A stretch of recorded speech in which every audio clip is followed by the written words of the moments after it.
Everyone has a story. Stories have power. They help us understand. Jessop's Journal is a collection of powerful, positive, and inspirational stories. It's time for Jessop's Journal. Hi, I'm Doug Jessop. Welcome to Jessop's Journal. In this episode, I start off interviewing two sisters that tell their story through music.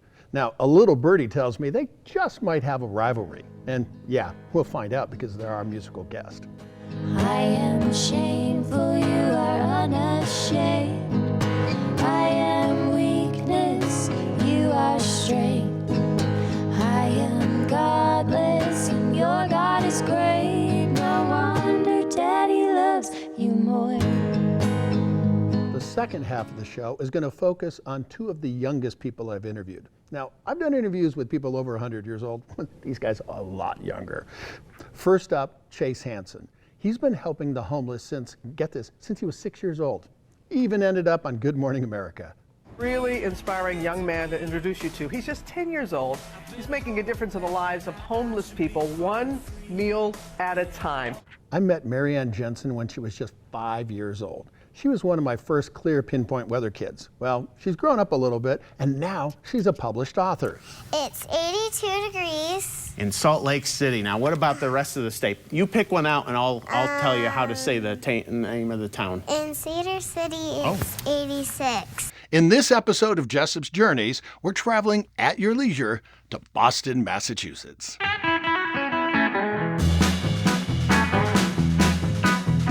If you need a cup of coffee, or just to be where everybody knows your name, you need to go to Boston. Yes, the TV show Cheers was based on a real pub right here in Boston. Of course, Boston is more known for having tea parties in the harbor. Here's something you might not know. In addition to taking a number of boat tours and water taxis, the Boston Harbor Islands invite boaters to enjoy their harbor using their own vessels.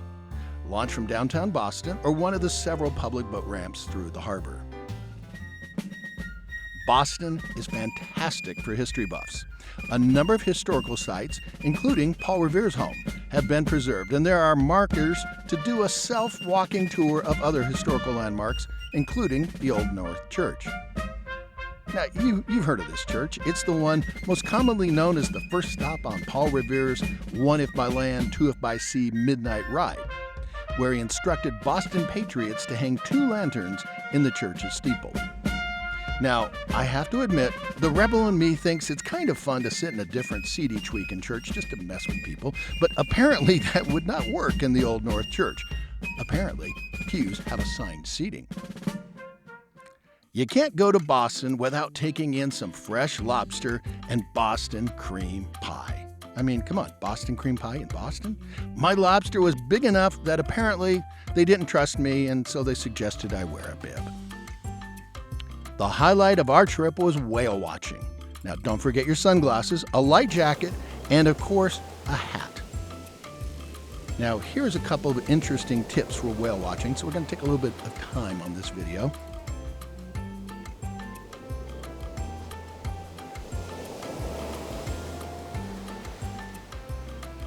Shortly before whales come out of the water, they exhale and create what's called a bubble nest. For me, as the camera person, I'm trying to follow these things and catch this guy on camera. I found out that I needed to learn to follow the birds. They swarm above the water as the whales surface. See? Check this out.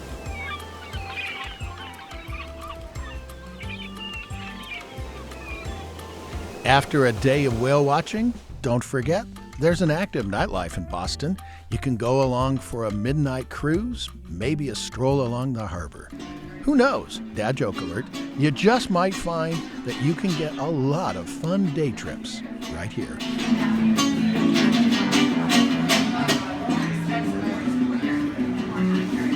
With another entry into Jessop's Journeys, people, places, and things you might not know about.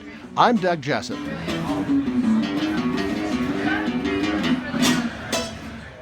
Hey, it's the Red Dirt Girls. Leaves are going. It's time to sign into Jessop's Journal. Snow is falling. She didn't care to pack With me today are the Red Dirt Girls. I'm going to let you guys introduce yourselves so I don't screw up your names. So why don't we start with you? I'm Lindy. And? Lacey. Lindy and Lacey. Okay. Do your guitars by chance have names? Yes. This is Emmy Lou. And I actually just got this guitar like a month ago, so it doesn't have an official name yet, but I'm going to have to get back to you on that, on my guitar name. Now, a little birdie told me that there's a story behind this guitar.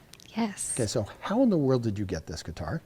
I won a songwriting competition a few years ago and got to play in Ogden at a concert, and Emmy Lou was the headliner. Emmy Lou as in Emmy Lou Harris, yes. Wow, good job. And so I won this guitar and got to play my song right before her and Rodney Crowell took the stage. So, Are you serious? yeah, it was Oh, really that cool. is so awesome. And then Lacey and I fangirled Yeah. and got some photos Yeah. and got to chat Got with to her. meet her. Yeah. It was amazing. It was fun. Now, there's got to be a connection. So Emmy Lou Harris actually has a song by the name of Red Dirt Girl. Not girls, but girl. Yep. Okay. Any connection in that in the name? There might be. 100%. Yeah. Might be. Okay. Yeah, we for a while we were toying with a We few weren't other sure. band Yeah, we weren't names. sure what we were going to name ourselves. And we're the Rogers sisters, so we were like, do we just go by the Rogers sisters? But then But then we we live just in remembered the song and Red Dirt Girls. about 2 red dirt girls in a red dirt town, and we're from southern Utah. What was it like growing up in southern Utah? The best. I loved it. And that's why I lived That's there why again. Yeah. we're still there. Yeah. It's wonderful, beautiful country, beautiful people. It's Yep. fun. Yep. All of our families there too, so that's really nice. Oh, that helped. So what was the first song that you guys publicly performed as a duo? As Red Dirt Girls, our very first song we sang together had to be Rivalry. We wrote a song about sisters who disagree, and we were just kind of toying with it being maybe my brothers and my sisters and me disagreeing, Yeah, but then yeah. I was like, no, it's got to be just about sisters.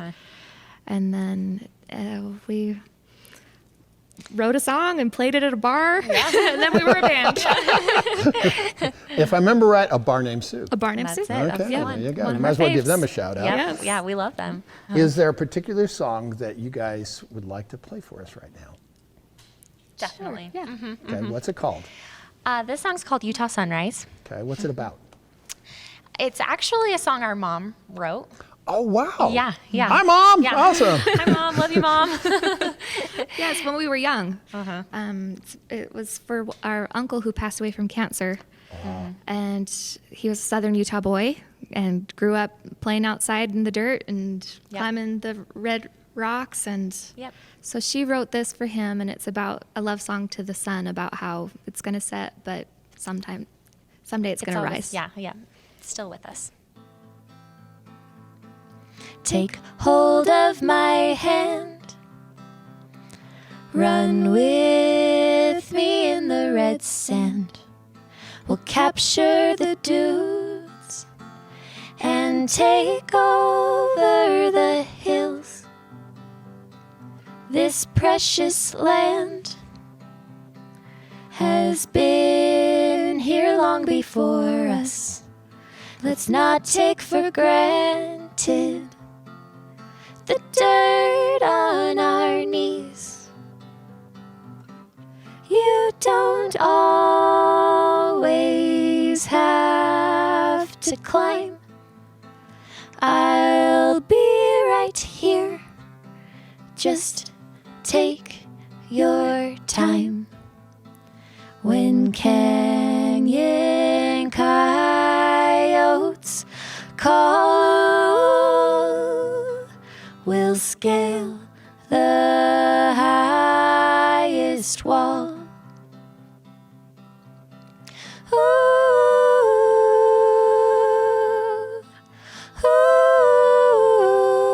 ooh, ooh. You'll never be loved like you'll be loved tomorrow. When the sun goes down, when the sun goes down, You'll never be loved like you'll be loved tomorrow.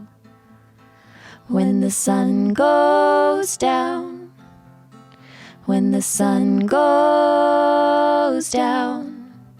So thank you, my friend. It's time for me to go now. I'll remember your smile, and I'll long for your touch.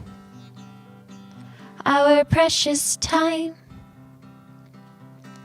always goes too quickly, but you're not alone. I've sent for the moon and the stars. You don't always have to shine. I'll be right here. Just close your eyes. In true blue mountain skies, the Utah sun will rise. In true blue mountain skies, the Utah sun will rise. You'll never be loved like you'll be loved tomorrow when the sun goes down. One of my favorite inspirational quotes is from Audrey Hepburn. She said, "To plant a garden is to believe in tomorrow."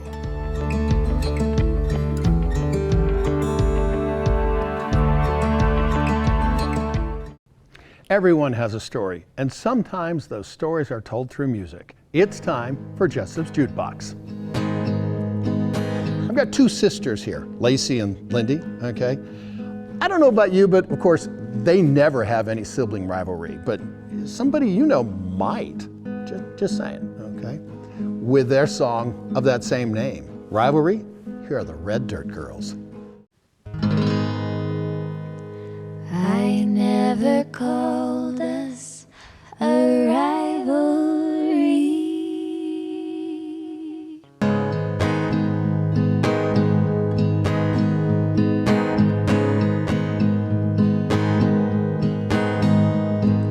I never called us a rivalry. You're everything I ever wanted to be. I am my own worst enemy. No wonder Daddy loves you more. Rivalry between my sister and the devil and me. Rivalry between who they are and who I am. I am shameful, you are unashamed. I am weakness, you are strength. I am godless and your God is great. No wonder Daddy loves you more. Rivalry between my sister and the devil and me. Rivalry between who they are and who I am.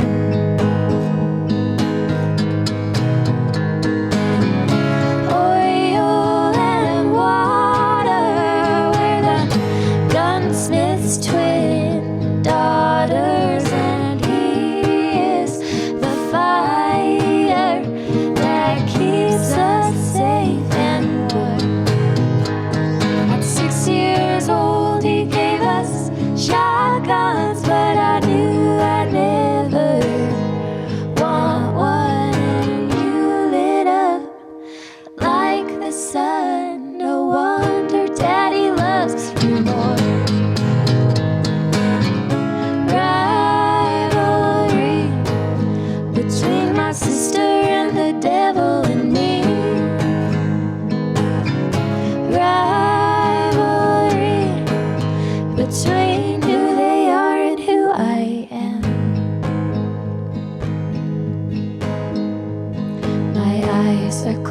most they will never see.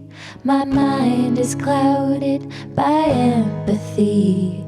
Fear the wrong kind of blood and suffering. No wonder Daddy loves me more. Rivalry between my sister and the devil and me. Rivalry between who they are and who I am. Rivalry between my sister and the devil and me. Rivalry between who they are and who I am.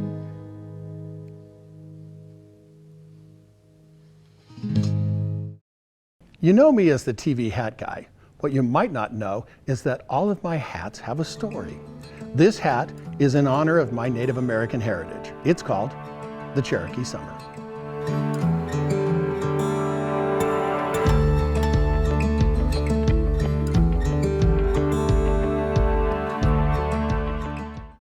Our next guest doesn't just talk the talk, he walks the walk. Robin Roberts from Good Morning America even asked him to run for president when he gets old enough. Oh, by the way, did I tell you? He's 12 years old. Chase, it's time to sign into Jessop's journal. I'm very excited.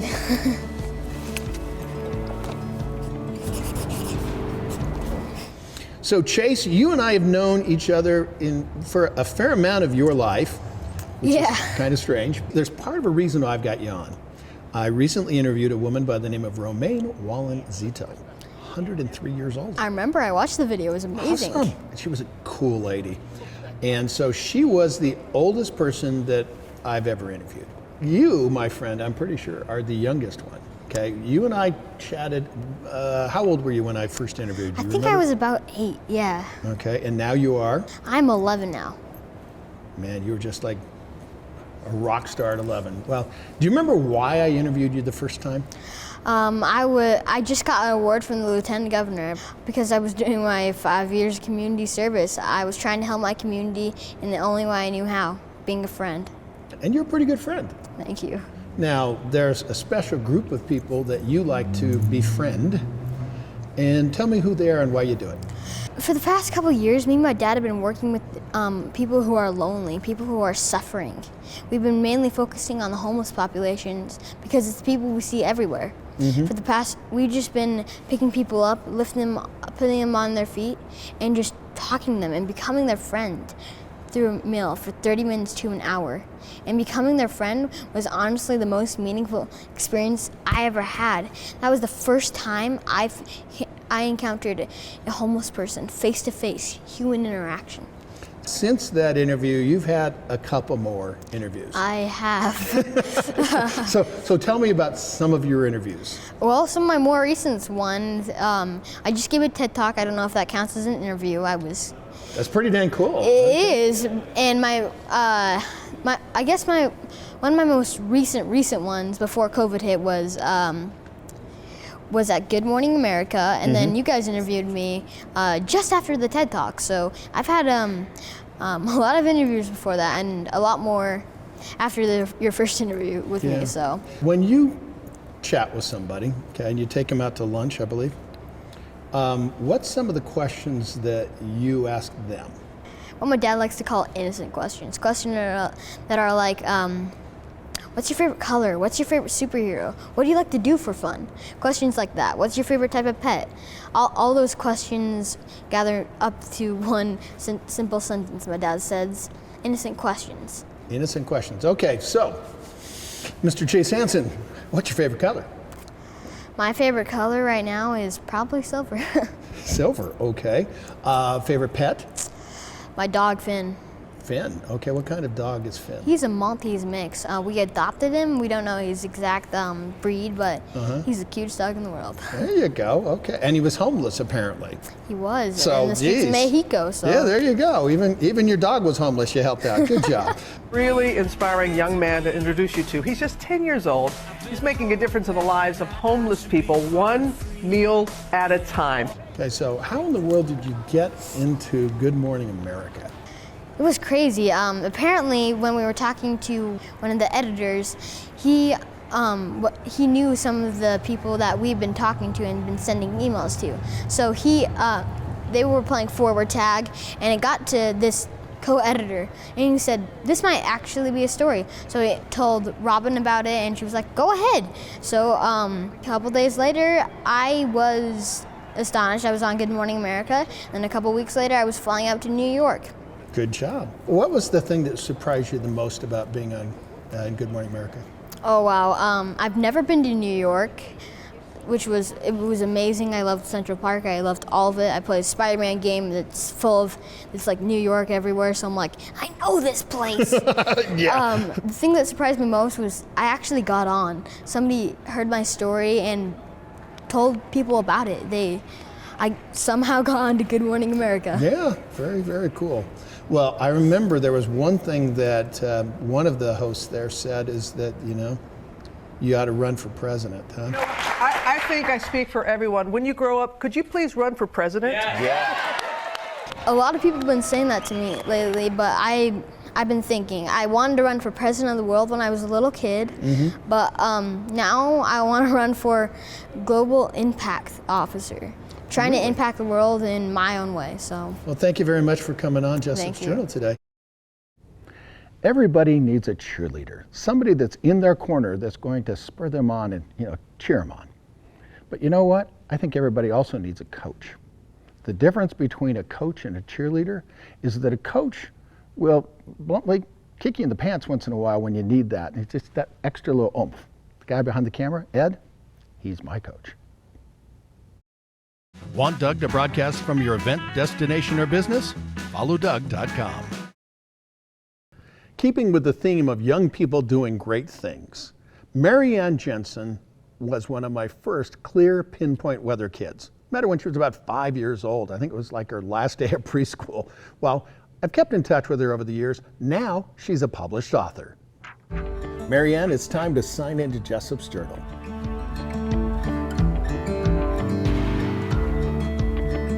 Mary Ann, I have known you for a while. Yes. Okay. Full disclosure, I've kind of been mentoring you since you were about right here. Tell people why and how we met.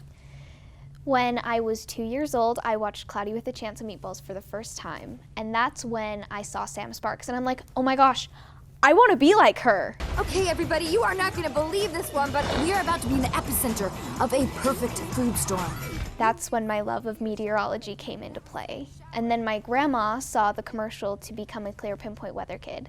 So she told us, and then my parents and I made a video. In St. George, it's always sunny. Send it into ABC4, and then on my last day of preschool, when I was 5 years old, I came here to ABC4, and that's when I met you. And then I did the weather on live TV with Jim Kosek. I did not realize it was your last day of preschool. Yes. Oh my heck. Okay, yeah, because that was a promotional fun thing that I came up with a long time ago. You did a stellar job, by the way. Thank you. You were one of my first weather kids. What was the thing that you remember the most about being on as the weather kid the first time? There were so many things I remember. I definitely remember being on the green screen, like being in front of the green screen, and like I had to look into like this screen where I could see what was behind me, and then I had to use my finger to like try and find it, and I think that was the hardest part. It's 82 degrees. In Salt Lake City. Now, what about the rest of the state? You pick one out, and I'll tell you how to say the name of the town. In Cedar City, it's 86. Nice. But it was such a neat experience to actually be able to be there, chasing my dreams, and going back and watching it, I'm like, yeah, that is so much fun and I want to do it again. Okay, well, we might be able to arrange that. Just saying, yeah. And then I said, you know what the heck, Mary Ann did pretty good. Let's have her be a junior reporter. Are you so excited to be our junior reporter today? Yes.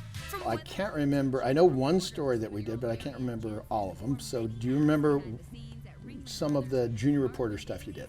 When the Ringling Brothers Barnum and Bailey Circus was in town, I went and I interviewed the ringmaster and the guy that works with the circus dogs. And then I think my favorite part was I held this rope and I helped the dogs jump rope at the circus on live TV. So do you have a dog at your house? No, we're not pet people. Oh, well, I still like you. It's okay. Thank you. So that was a couple years ago. What have you been doing since? I have always loved writing and I've always loved stories. And when I was little, I would draw pictures and then write stories to go along with them. Or I'd pick up a picture book and I'd make up stories to go along with it. So I've always really loved stories and writing. But when I was 11 years old in 5th grade, it was almost Christmas time and I just finished my first draft of The Lost Mermaid. So I said that, you know, this would be a great Christmas present for all my friends. So we sat in front of the printer, my parents and I, for hours and hours and printed out copy after copy. And it was just like this paper copy that we bound with an elastic. So not quite as fancy as this one, but I gave it to all of my friends and I just loved the joy that came across their faces. And I was like, you know what? I want to do this some more. So I came to my parents with some money that I had saved up and I said, I want to publish this. I want it to be a real book with a real cover and a spine and a barcode and my face on it. And like, I had all these things that I wanted to do. And they're like, okay, let's do it. So we did that and then we sent it off and on my 12th birthday, it came and here we are now. Mary Ann Jensen, how do you want to leave your mark? I want everyone who knows me and everyone who meets me to know that you're never too young to follow your dreams. I mean, I would have never imagined that at 5 years old, I'd be able to do the weather on live TV. And now I'm a 13-year-old published author with 3 published books. So don't underestimate yourself because it doesn't matter your age. You just should follow your dreams because that's magical. Very cool. What makes you smile? Spry mouthwash helps me smile. I think it might help you too.